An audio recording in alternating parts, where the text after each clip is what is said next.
இந்த வீடியோட வாழை இந்த படத்தோட கதை தான் பார்க்க போகிறோம். வாங்க ஸ்ட்ரெயிட்டாக படத்தோட கதைக்குள்ள போயிடலாம். படத்தோட ஆரம்பத்தில் வந்து அம்மா, ஒரு அக்கா, ஒரு தம்பி இருக்காங்க. அந்த ஊரில் வந்து பெரும்பாலானோர் என்ன பண்ணிட்டு இருக்குன்னா, வாங்கிய கடனுக்காக வந்து காசை கட்ட முடியாமல் வந்து அவங்களிடம் வந்து வாழைக்காயை வந்து தூக்கிட்டு வரதான். வாழைக்காய், வாரத்தார் வந்து தூக்கிட்டு வந்து வந்து லாரியில் வந்து லோடு ஏற்றுறதா வந்து வேலையை வந்து பார்த்துட்ருக்காங்க. அந்த பையனுக்கு வந்து பிடிக்கவே பிடிக்காது. என்னடா இது இந்த வேலையெல்லாம் பண்ணுறாங்கன்னு சொல்லி. அதுவும் சனி ஞாயிறு வந்து ஸ்கூல் வந்து லீவ் விட்டுருவாங்க. அதனால் வந்து இந்த பையனை வந்து கூட்டிகிட்டு போவாங்க.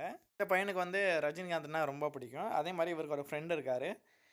அந்த பையனுக்கு வந்து கமலஹாசன்னா ரொம்ப பிடிக்கும். 2 பேரும் வந்து ரொம்ப ஃப்ரெண்ட்ஸா வந்து இருப்பாங்க. ஸ்கூல்லயே வந்து ஒண்ணா வந்து பனிஷ்மென்ட் வாங்குறது, இது மாரி வந்து ஃப்ரெண்டாவே இருப்பாங்க. ஸ்கூல்ல வந்து அவங்களுக்கு ஒரு டீச்சர வந்து புடிச்சிரும். அந்த டீச்சர் மேல வந்து அஃபெக்ஷனா இருப்பாங்க. இவரோட ஃப்ரெண்டும். அந்த டீச்சரோட கர்ச்சீஃப இது பண்றது இப்படின்னு சொல்லி போயிட்டுருக்கும். சனி, ஞாயிறு வந்து ஏதாவது ஒரு பொய் சொல்லி படுத்துக்கிட்டாலும் சரி, இவங்க அம்மாவும், இவங்களோட அக்காவும் வந்து இந்த பையன வந்து வலுக்கட்டாயமா வந்து வாழைத்தார வந்து தூக்கிட்டு போயிருவாங்க. இப்படியே போயிட்டுருக்க வந்து ஒரு நாள் வந்து கால்ல முள்ளு குத்திருச்சுன்னு சொல்லிட்டு கட்டடிச்சுறாரு. கட்டடிச்சோனே வந்து மாடு மேய்க்க வந்து போறாரு. மாடு மேய்க்க போம்போது ஒரு நாள் வந்து இவங்க டீச்சர் வந்து வராங்க. டீச்சர் வந்தோனே வந்து டீச்சர் கூட வந்து இவர் ஊரெல்லாம் வந்து சுத்த போயிடுறாரு. சுத்தி போயிட்டு வந்து பார்த்தா வந்து மாட வந்து காணோம். என்னடா மாட்ட காணோம்னு சொல்லிட்டு வந்து தேடுறாரு. தேடி கடைசியில வந்து அந்த வாழைத்தார் தூக்குற இடத்துக்கே வந்து தேடுறாரு. அப்பதான் வந்து என் வயக்காட்ட வந்து இது வந்து மாடு வந்து மேய வந்துருச்சு. அதனால நான் தான் புடிச்சு வச்சிருக்கேன்னு சொல்லி அங்க உள்ள ஒருத்தன் வந்து சொல்லுவான். அம்மா கால் அந்த தோட குடுத்து, "இந்தாங்க உங்க வயக்காட வந்து மேய்ஞ்சதுக்கு வந்து இந்த தோட வந்து வச்சுக்கோங்கன்னு" சொல்லிட்டு, உள்ள போய் வந்து அழ ஆரம்பிச்சுருவாங்க. அந்த பையன் வந்து, "நானு இது மாரி பண்ண மாட்டேன்" அப்படின்னு சொல்லிட்டு, உள்ள போய் வந்து அழ ஆரம்பிச்சுருவாரு. அப்புறம் அங்க கலையரசன் வந்து இருப்பாரு. அவர் என்னன்னா வந்து தூக்குற வாழைத்தார வந்து தூக்குறாங்கல்ல, அதுக்கு கூலி வந்து ரூ. 1 தான் குடுத்துட்டுருப்பாங்க. ரூ. 2 ஏத்தி குடுங்க அப்படின்னு சொல்லிட்டு கே போராட்டம் பண்ணிட்டு இருப்பாரு. இவர் பின்னாடி ஒரு 10 பேர் இருப்பாங்க. அவங்களும் சேர்த்து வந்து அந்த கூலிய வந்து கேட்பாங்க. கடைசியா வந்து ரொம்ப போராடி வந்து அந்த கூலிய வந்து ஏத்திருவாங்க. இப்ப கலையரசன் வந்து லோடு மேனா வந்து இருப்பாரு. இவர் இது மாரி வந்து போராட்டம் பண்ணோனே வந்து அவர திரும்பவும் வந்து வாழைத்தார வந்து தூக்குறதுக்கு வந்து அனுப்பிச்சுருவாங்க.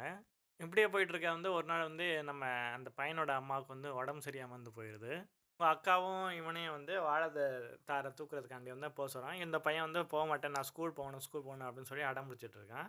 கடைசியா வந்து இவங்க அம்மா வந்து ரொம்ப கஷ்டப்பட்டு வந்து இவன வந்து அனுப்பி வைக்கிறாங்க லாரியில.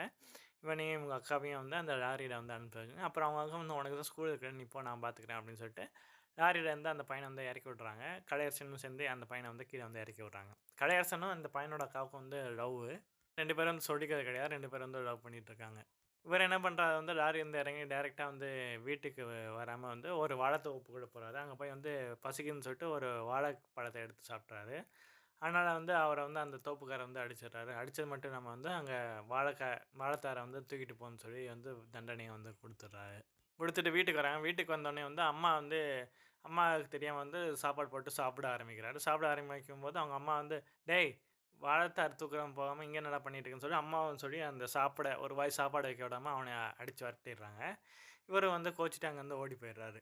ஓடி போனோனே ராத்திரி வந்து ஆயிடுச்சு. இவங்க வாழைத்தார்லாம் தூக்கி வச்சுட்டு அவங்க லாரிலேருந்து வந்துட்டுருக்காங்க. அப்போ வந்து டிரைவருக்கு வந்து அசதியா வந்து கண் அசைறாரு. கண் அசைக்கும்போது லாரிய வந்து கவுத்து விட்டுறாரு. லாரியில வந்தவங்கள வந்து 20 பேர் வந்து இறந்துட்டாங்க. அதில நம்ம கலையரசனும் வந்து ஒருத்தரு. என்னடா இறந்துட்டாங்கன்னு சொல்லிட்டு இந்த பையன் போய் வந்து பார்க்குறான். கலையரசன் இறந்துட்டான்னு சொல்லிட்டு. அப்ப இவரும் சேர்ந்து மொத்தம் உட்காந்து வந்து அழ ஆரம்பிக்கிறான். என்னடா கடைசியா இறந்துட்டானுன்னு சொல்லிட்டு. ஒரு அம்மா பக்கத்துல வந்து அழுது, மொத்தமா 20 பேர் இறந்துட்டாங்க அப்படின்னு சொல்லி. வந்து 20 பேர் இறந்துட்டாங்க. அப்ப என்னோட அக்கா, "உங்க அக்கா யாருப்பா?" அப்படின்னு சொல்லி கேட்குறாங்க. உடனே இந்த பையன் ஓடி போய் வந்து அவங்க அக்காவ போய் வந்து பார்க்குறான். அவங்க அக்கா வந்து அங்க வந்து இறந்து கிடக்குறாங்க. இப்ப என்னதான் வந்து அவங்க அக்கா வந்து இறந்துருந்தாலும், இந்த பையனுக்கு வந்து காலைலருந்து சாப்பிடாதனால வந்து ரொம்ப பசி. திரும்ப போய் வீட்டுக்குள்ள போய் வந்து சாப்பிடலான்னு சொல்லிட்டு சாப்பாடு போட போறான். இவங்க அம்மா வந்து திரும்ப வந்து உள்ள வந்து வராங்க. இவங்க அம்மா பார்த்தோன்னே திரும்ப சாப்பிடாம வந்து எந்திச்சு போயிடுறான். இந்த பையனுக்கு வந்து பசி. அப்படியே ஓடி போய் வந்து ஒரு வாழைத்தோப்புக்குள்ள போய் அப்படியே போய் விழுந்துடுறான். அம்மா வந்து என் பையன கூப்பிடுங்க, பையன கூப்பிடுங்கன்னு சொல்லி அழுவுறாங்க. ஏன்னா வந்து ஒரு பையன் ஒரு வாய் கூட சாப்பாடு சாப்பிட விடாம என் பையன இப்படி அடிச்சு விட்டுட்டேன்னு சொல்லி அவங்களுக்கு வந்து ஒரு வருத்தம். இந்த பையன் அப்படியே அந்த வாழைத்தார் தோப்புலேருந்து அப்படியே வந்து ஓடி போயிடுறான். இதோட இந்த படத்தோட கதை வந்து முடியுது. நன்றி.